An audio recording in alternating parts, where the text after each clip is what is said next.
بسم الله الرحمن الرحيم. ولادي وحبايبي أبطال الصف الرابع الابتدائي، كل سنة وانتم طيبين وسنة جديدة وسعيدة عليكم إن شاء الله بإذن الله. هنبدأ مع بعض منهج العلوم الترم الأول إن شاء الله بإذن الله. هنلاقي كل حاجة سهلة، طبعا دي حاجة جديدة علينا وسامعين كلام كتير عن صعوبة المناهج وكده، ما تقلقوش خالص ان شاء الله بإذن الله. هنبسط كل حاجة ونفهم مع بعض كل حاجة، هنشرح من كتاب الأضواء ونحل كل الأسئلة ان شاء الله، مش هنسيب اي حاجة، بس انتوا تابعوا معانا وان شاء الله تجيبوا الدرجات النهائية بإذن الله. المنهج بتاعنا السنة دي عبارة عن وحدتين. الوحدة الأولى بتتكلم على الأنظمة الحية، الكائنات الحية. هندرس مع بعض الكائنات الحية وإزاي بتتكيف، والحواس إزاي بتشتغل، والضوء وحاسة البصر. عبارة عن أربع مفهوم. مفهوم الأول والتاني والتالت والرابع. مفهوم يعني فصل. الوحدة التانية برضو 4 مفاهيم بتتكلم عن الحركة والسرعة والطاقة والتصادم، وكلها حاجات بسيطة ان شاء الله بإذن الله. هنفهمها كويس قوي وهنحل عليها كويس قوي ان شاء الله. هنبدأ مع بعض الوحدة الأولى. المفهوم الأول التكيف والبقاء. هو يعني ايه تكيف يا حبايبي؟ ازاي التكيف ده بيحصل؟ مبدئيا التكيف بيعمله الكائن الحي. يعني ايه كائن حي؟ الكائن الحي اللي عنده صفات معينة بعرف من خلالها ان هو كائن حي. اللي هي ايه؟ اللي هو اللي بيتغذى وبينمو وبيتكاثر، هو ده الكائن الحي. وبيتحرك او ان هو بيكبر. فالكائن الحي ده هل هو اللي بيخلي البيئة بتاعته أو المكان اللي بيعيش فيه يتغير عشانه، ولا هو اللي بيتغير عشان يقدر يعيش في المكان؟ يعني مثلا أنا نزلت النهاردة لقيت الجو حر جدا، هل أنا الشمس أو الحر هيتغير عشاني، ولا أنا اللي هتغير عشانه واتكيف بحيث ان انا مثلا امسك شمسية، البس هدوم خفيفة، بحيث ان انا اقدر اتكيف او اتحمل ظروف البيئة الصعبة، وبناء على الكلام ده اقدر ابقى على قيد الحياة. لان انا مثلا لو نزلت في الشمس واصريت ان انا امشي في الشمس من غير ما اتكيف مع ظرف الحر ده، انا اللي هتعب وممكن ما اقدرش ابقى على قيد الحياة. ده الانسان اللي هو انا، وهكذا النباتات والحيوانات. يعني مثلا الحيوانات اللي بتعيش في الصحراء زي ما احنا شايفين في الصورة، سحلية الصحراء. السحلية دي بتعيش في الصحراء اللي هي حارة جدا. احنا عارفين ان الصحراء درجة الحرارة فيها شديدة جدا.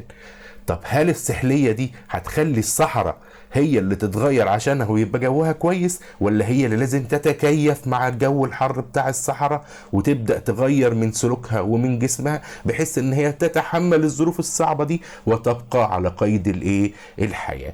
طب هتعمل ايه سحلية زي اللي في الصورة دي؟ هل تقدر تمسك شمسية او تلبس هدوم خفيفة؟ لا، دي نعمة العقل اللي ربنا اداها للانسان. بس هي تعمل ايه بقى في اوقات الحر الشديدة؟ تدور على مناطق فيها ظل عشان تبقى فيها، بحيث ان الشمس ما تأذيهاش وتقدر تحافظ على برودة جسمها والشمس ما تأذيهاش وتبقى على قيد الحياة. يبقى عملت ايه؟ عملت تكيف. والتكيف ده ادى الى ايه؟ ادى الى انها تبقى على قيد الحياة. هنبدأ بقى يا ابطال سنة رابعة نشوف ايه المشكلات اللي ممكن تواجه الكائنات الحية في البيئة بتاعتها وتحتاج انها تتغلب عليها عشان تبقى على قيد الحياة.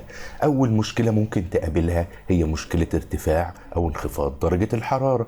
يعني ممكن يبقى الجو حر زيادة عليها او ممكن يبقى برد زيادة عليها، فطبعا لازم تتكيف وتتغلب على درجة الحرارة. المشكلة التانية ندرة المية.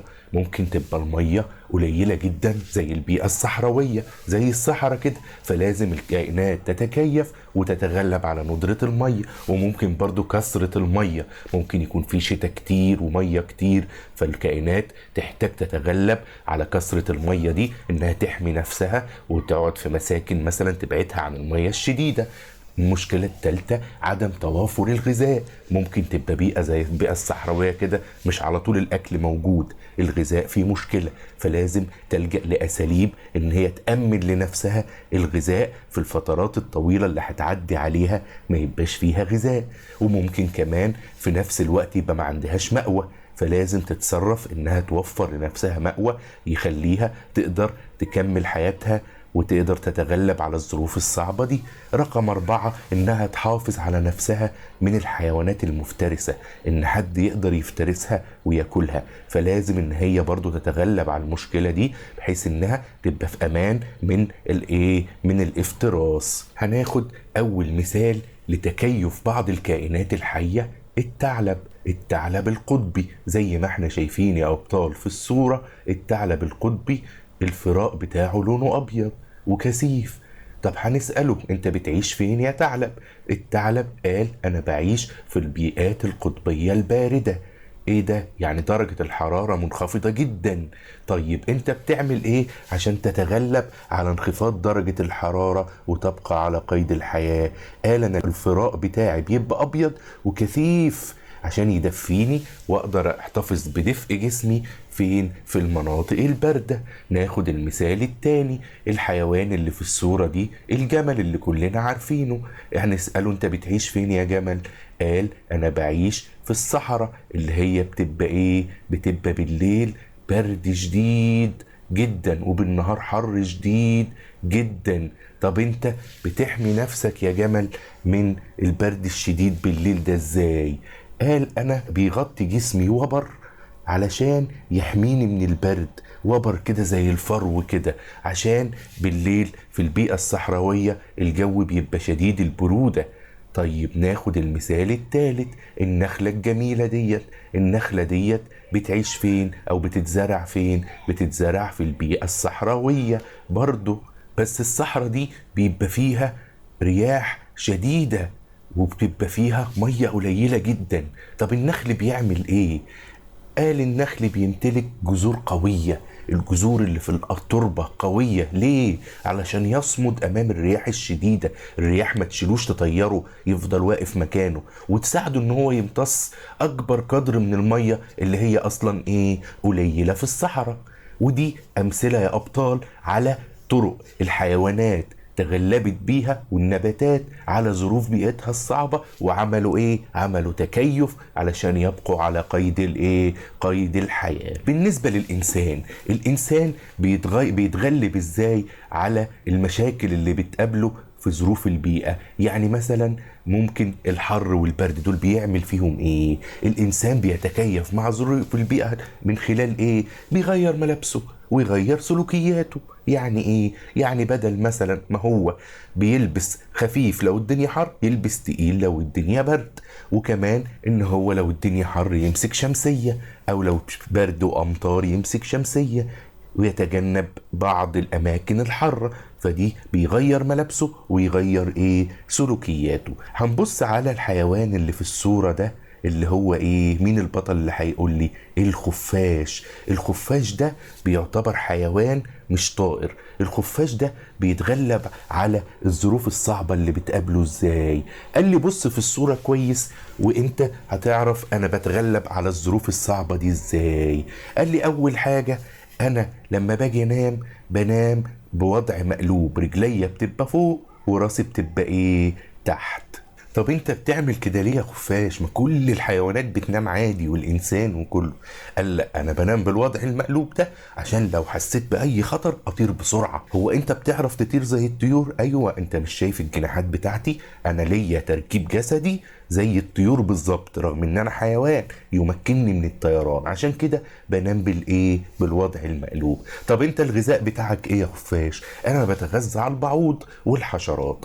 البعوض ده اللي هو ايه؟ الناموس، والحشرات اللي حواليه. وقال كمان خلي بالك انا من الحيوانات الليلية، يعني انا نشاطي بيبقى معظمه في الليل، اكثر نشاطي بيبقى في الليل. طيب انت بتشوف بالليل كويس في الضلمة دي؟ قال لا انا ما بعتمدش على عينيا في الرؤية. امال بتعتمد على ايه؟ قال لي ما انا بتكيف مع ظروف البيئة. لان الدنيا بتبقى ضلمه، فربنا مديني ميزه سبحانه وتعالى ان انا بحدد الموقع بالصدى بتاع الصوت بتاعي. عشان كده لما بطلع موجات وتنعكس لي، هناخدها بعد كده بالتفصيل يا ابطال، بتحدد ايه؟ بحدد مكان الفرائس والاعداء بتوعي. وزي ما شفنا يا ابطال احنا ازاي التكيف بيحصل في الامثله اللي احنا شفناها، هنعرف دلوقتي احنا هناخد ايه في الوحده ديت. احنا هناخد طرق التكيف، وهناخد ايه ازاي الانسان والحيوانات بيستخدموا حواسهم، وهناخد ازاي الحيوانات الليليه اللي زي الخفاش بتقدر تتكيف، وهناخد كمان ازاي الحيوانات بتتواصل مع بعضها وتنقل المعلومات. يعني ازاي مثلا نمله تتواصل مع نمله، ازاي خفاش يتواصل مع خفاش. هناخد تدريب يا أبطال دلوقتي، نشوف مين البطل بقى اللي فاهم ويجاوب على طول. انظر إلى الصور التالية ثم أكمل العبارات الموجودة أسفل الصور باستخدام الكلمات المعطاة. مديني كام؟ أدي أربع جمل أهو: الجحور، الآذان الطويلة، الفراء الكثيف، السنام. طيب نبدأ بأول مثال. نبص على الصورة دي، ده إيه اللي إحنا لسه واخدينه من شوية؟ الخفاش. بيقول لي تمكن نقط الخفاش من سماع أدنى الأصوات حتى صوت حركات الحشرات. هو الخفاش هيسمع بإيه؟ بودانه. يبقى تمكن إيه؟ الآذان الطويلة زي اللي في الصورة ده. يبقى دي أول إيه؟ الإجابة رقم 1. طيب المثال التاني، الجمل الجميل اللي عندنا في الصورة ده اللي عنده قبة في ظهره دي بنسميها سنام. السنام ده بيعمل ايه؟ بيخزن الدهون. هنا بيقول لي يخزن الجمل الدهون في السنام. اسمه تاني ايه؟ السنام. السنام مما يساعده على البقاء على قيد الحياة في البيئة الصحراوية الجافة التي يعيش فيها. يبقى هو بيخزن الدهون عشان تنفعه بعد كده يحولها لأكل ويقدر يستفيد بيها في الفترات اللي ما فيهاش أكل. تكيف ده ولا لأ؟ ده برضو نوع من أنواع التكيف.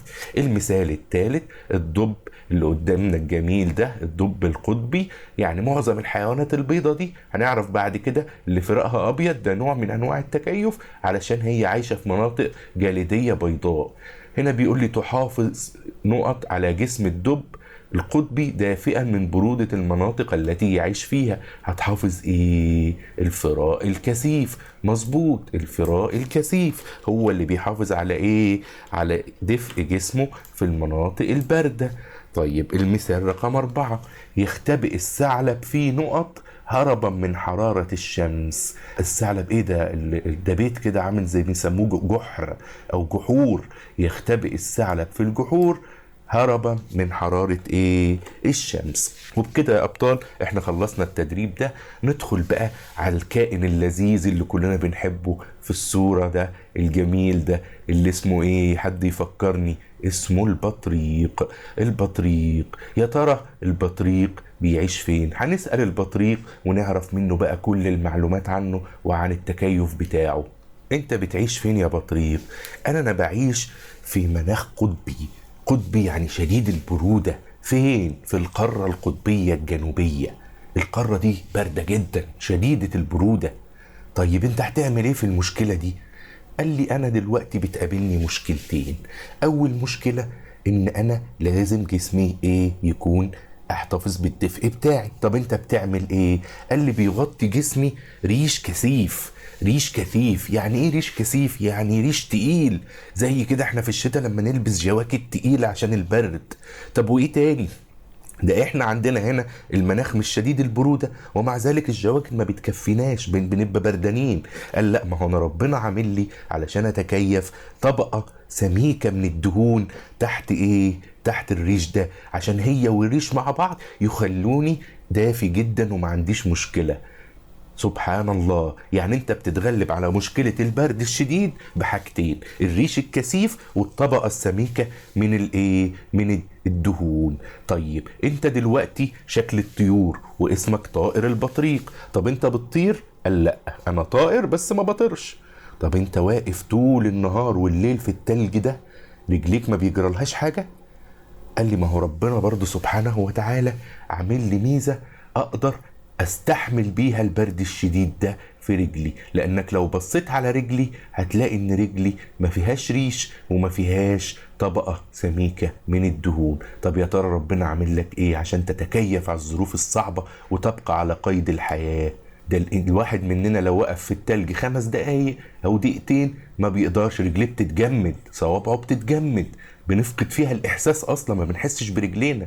هنشوف دلوقتي ربنا سبحانه وتعالى عامل له ايه علشان يقدر يتكيف على الظروف الصعبة دي يا ابطال. قال لي بص بقى، ده شكل رجلي من جوه، ربنا خلقها لي كده. ازاي؟ قال لي فيها اوعية دموية. اوعية دموية يعني ايه اوعية دموية؟ بص لايدك، بص لايدك يا بطل، انت وهو هتلاقوا في خراطيم ماشيه تحت الجلد كده بتنقل الدم اللي هو بيغذينا وبينقل لنا الاكسجين. طيب الاوعيه دي بتعمل لك ايه يا بطريق؟ قال لي الاوعيه دي بتدفي رجلي كل ما تبرد. ازاي؟ قال لي بص على الصوره كده، هتلاقي الدم الازرق، الاوعيه الزرقاء دي اللي فيها الدم البارد، وفي اوعيه كمان جايه حمراء فيها دم دافي. طب الاوعيه الحمراء دي جايه منين؟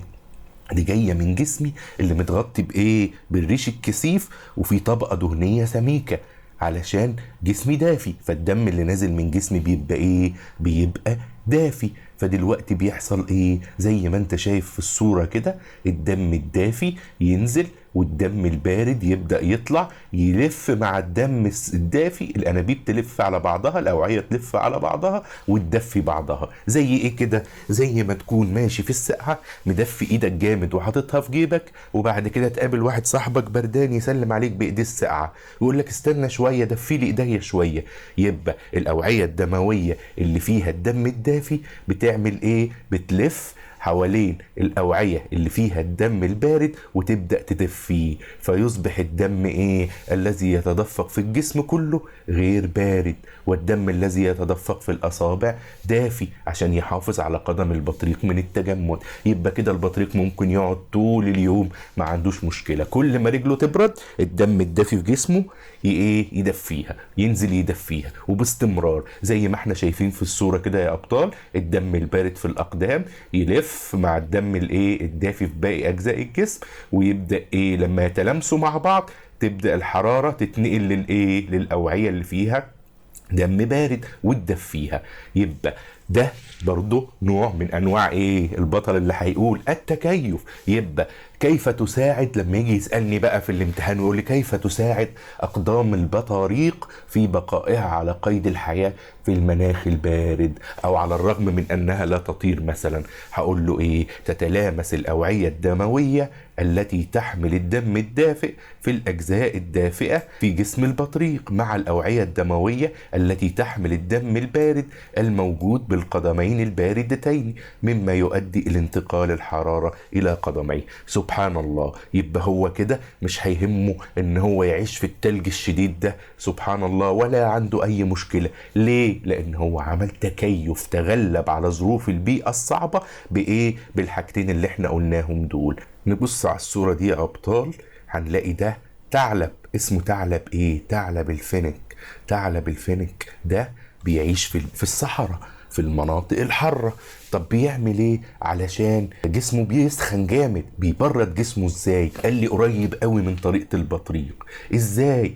بيخلي ودانه دي يمشي فيها الدم، فودانه دي يحافظ ايه؟ تتعرض للهواء، فالدم يبرد، ينزل يبرد جسمه من الحر الشديد. ايه ده؟ يعني ودان ثعلب الفنك عكس رجلين البطريق، بس هما الاتنين نفس طريقة التكيف عن طريق ايه؟ الأوعية الدموية. ده البطريق بتدفي رجله، والفنك بتعمل ايه؟ بتبرد جسمه عن طريق أذنيه. يبقى هنا يا أبطال سنة رابعة احنا عرفنا الحيوانات بتعمل تكيف ليه؟ من أجل البقاء على قيد الحياة، عشان يقدر يعيش ويبقى على قيد الحياة.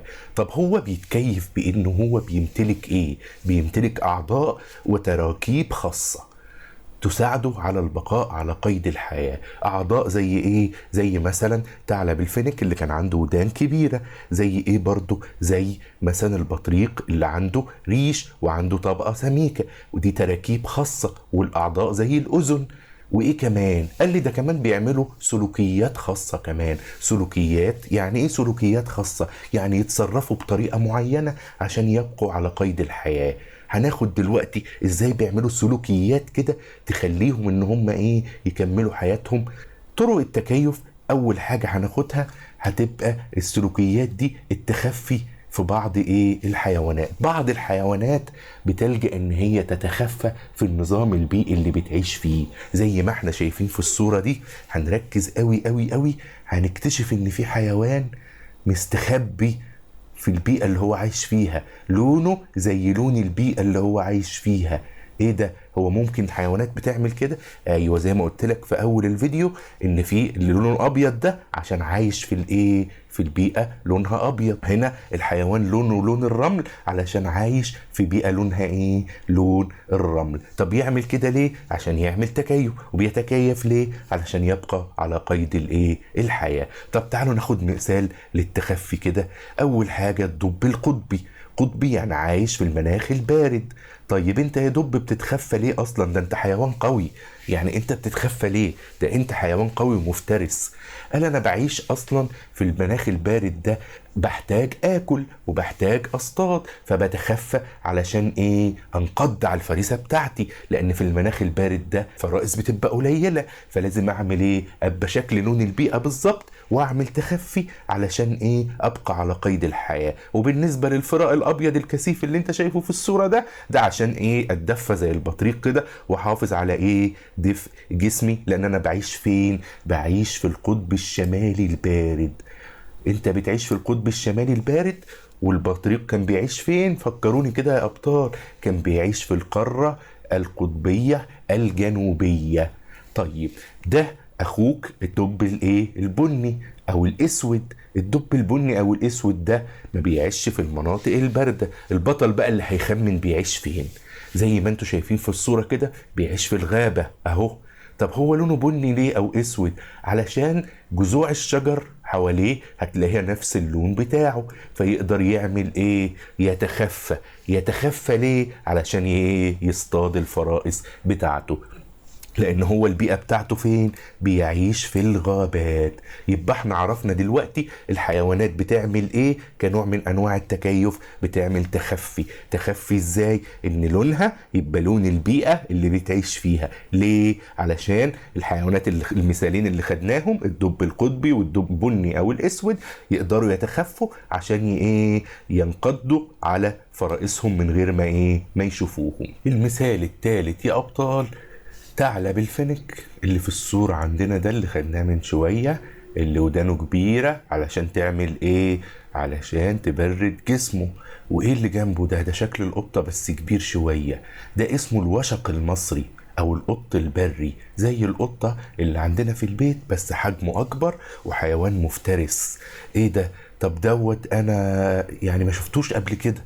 ازاي هو اسمه الوشق المصري وانا ما شفتوش؟ لان ده بيعيش فين؟ بيعيش في الصحراء. دول الوشق والفنك بيعيشوا في الصحراء. طب ايه ده؟ طب بيتخفوا ازاي؟ لو ركزت في لونهم هتلاقي الفراء بتاعهم لونه لون الرمل بتاع الصحراء. فيعملوا يقدروا يعملوا التخفي كنوع من انواع التكيف. يتخفوا في رمال الصحراء. المثال الرابع سحالي الصحراء. بصوا للصورة كده. طب انت يا سحلية بتعملي علشان تتكيفي مع الصحراء؟ قالت انا بمتلك حراشيف ملونة.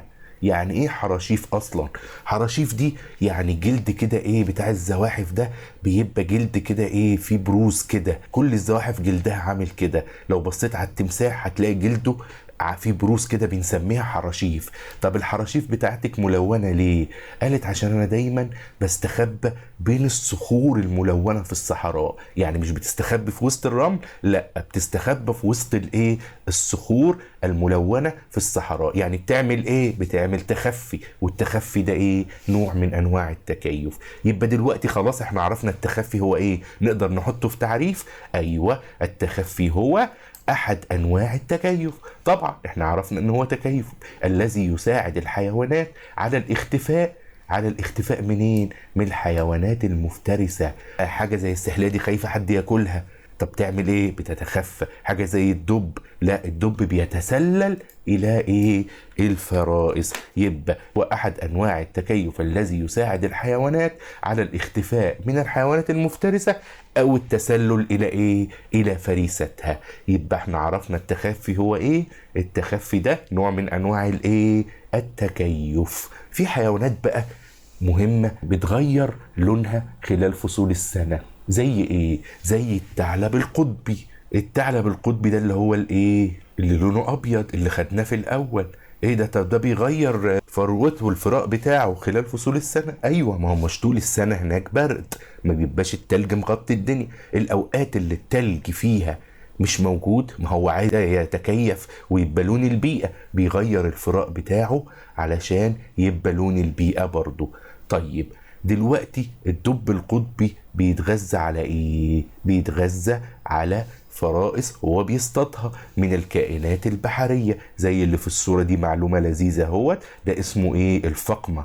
الفقمة ده كلنا عارفينه، ده غذاء الدب القطبي. طب هو الدب القطبي بياكل الفقمة بس؟ لا، بياكل كمان أسماك وقوارض وسرطان البحر. ايه القوارض وايه سرطان البحر؟ القوارض دي زي الفيران كده والسناجب والحاجات دي. طب سرطان البحر؟ سرطان البحر ده زي الكابوريا اللي احنا بناكلها دي برضو غذاء مهم للدب الايه؟ القطبي. وبكده يا أبطال وبطلات سنة رابعة احنا خلصنا الدرس الأول، وإن شاء الله الفيديو الجاي هيبقى فيه الدرس التاني.